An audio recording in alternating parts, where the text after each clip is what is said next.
அட்டகாசமான அரசியல்வாதியாக அதிரடி பயிற்சி பட்டறை பியூர் பாலிடிக்ஸ். அடுத்த வகுப்புகள் விரைவில் ஆரம்பம். தொடர்புக்கு 7338242242. சிறைச்சாலை என்பது திராவிட முன்னேற்ற கழகத்திற்கு ஒரு முக்தி பெறுகிற இடம். எங்கள் தலைவர், தன்மான தலைவர், தமிழ்மான தலைவர் கலைஞர் அவர்கள் இந்தி எதிர்த்து தமிழக ஒற்றுமையை காப்பதற்காக இந்த சிறைச்சாலையில் இருந்தார்கள். எங்களுடைய கழகத்தினுடைய தலைவர் மிசா கொடுமையை எதிர்த்து ஓராண்டு காலம் சிறைச்சாலையில் இருந்தார்கள். எங்களுக்கு சிறை என்பது புதிதாகானது கிடையாது. இருந்தாலும் கூட இந்த நாட்டின் ஜனநாயக உரிமைகளை, பேச்சுரிமையை பறிக்கக்கூடிய அளவிற்கு சகோதரர் விஜயுடைய ஆட்சி இன்று மிக கடுமையான சட்டங்களை பயன்படுத்தி சிறையில் தள்ள வேண்டும், அதனால் சர்வாதிகார போக்குடன் ஆட்சியை நடத்தலாம் என்று நினைக்கிறார்கள். நாங்கள் பல்வேறு சிறையில் இருந்த தலைவர்களை பற்றியெல்லாம் படித்திருக்கிறோம்.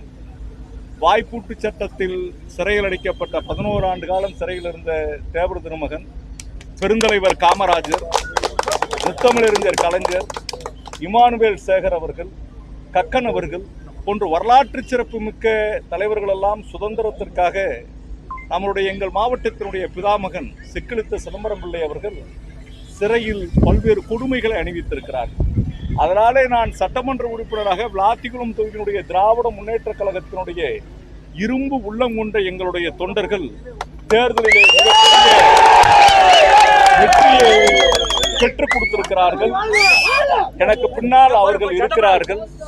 அதனால சிறையில் அடைத்ததினால் என்னுடைய கருத்துக்களை மடக்கிவிட முடியும், என்னை ஒடுக்க முடியும் என்று நினைத்தால் 1000 சிறைச்சாலைகளை சந்திப்பதற்கு திராவிட முன்னேற்ற கழகத்தை சேர்ந்தவர்கள் தயாராக இருக்கிறார். முத்துவேல் கருணாநிதி ஸ்டாலின் அவர்கள் 5 ஆண்டு காலம் தமிழ்நாட்டு மக்களுக்கு வரலாற்று சிறப்புமிக்க ஆட்சியை கொடுத்தார்கள். இன்று 3 மாத காலத்திற்குள் தமிழ்நாடு மிகப்பெரிய அளவிற்கு வன்கொடுமை நடந்து கொண்டிருக்கிறது.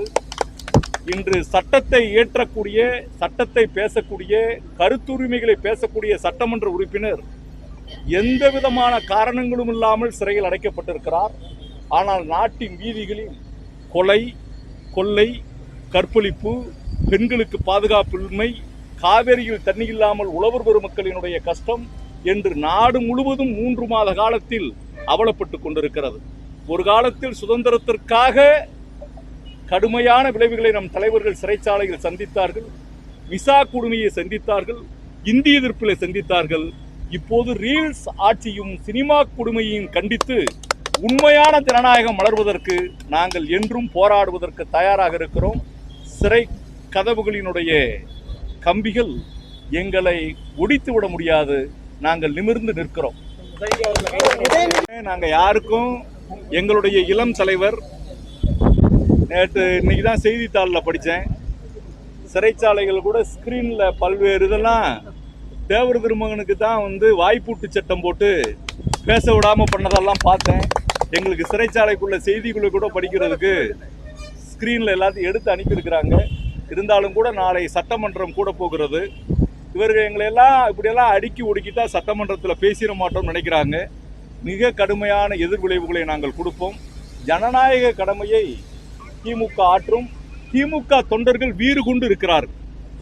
சட்டமன்ற உறுப்பினர்கள் பங்கேற்க கூடாது அப்படின்னு சொல்லிதான் தமிழக கட்சி கழக அரசு இப்படி பண்ணிட்டு இருக்குதா?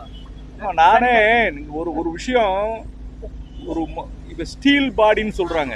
ஸ்டீல் பாடினா ஸ்டீல்ல பாடி இருக்குமா? இரும்பு மனிதர்னு சொல்றாங்க. இரும்பு மனிதர்னா இரும்புல மனிதர் இருக்க முடியுமா? கதவை, சட்டமன்றத்தின் கதவை முதலமைச்சர் மூடுவேன் என்று சொல்கிறார். மூடுகிற போது அது ஜனநாயகத்தினுடைய உரிமை. இதுதான் கொஸ்டின் ஆஃப் லா. இந்த நாட்டினுடைய சட்டத்தையே கேள்வி கேட்கக்கூடிய உரிமை நமக்கு இருக்கிறது. அப்ப நம்மளுடைய வட்டார வழக்கு ஏற்கனவே யுத்த பூமி நம்ம தூத்துக்குடி மாவட்டம் விளாத்திக்குளத்துல தான் எல்லா சுதந்திர போராட்ட வீரர்களும் இருக்கிறாங்க. உரிமையை விட்டு கொடுத்ததற்கு பிறகு என்ன பண்றது? அதனாலதான் வார்த்தைகள் பருமனாவதற்கு பல்வேறு காரணங்கள் இருக்கிறது.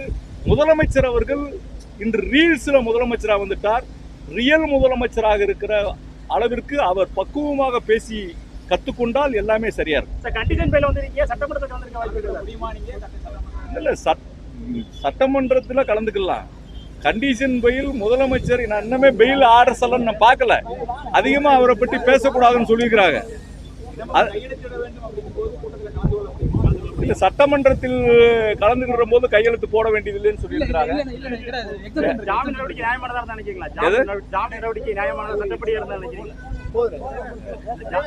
இல்ல அதெல்லாம் ஒன்றும் பிரச்சனை இல்லை. சிறைச்சாலை எங்களுடைய தலைவர் 5 ஆண்டு காலம் எப்படி நடத்தணும்னு சொல்ற மாதிரிலாம் சொல்லியிருக்கோம். இந்த சிறை ஓடிக்கிட்டு இருக்குது. அதனால சிறையில எத்தனை வருஷம் இருந்தாலும் நாங்க இருந்து எதிர்த்து ஜனநாயகத்தை காப்பாற்றுவோம்.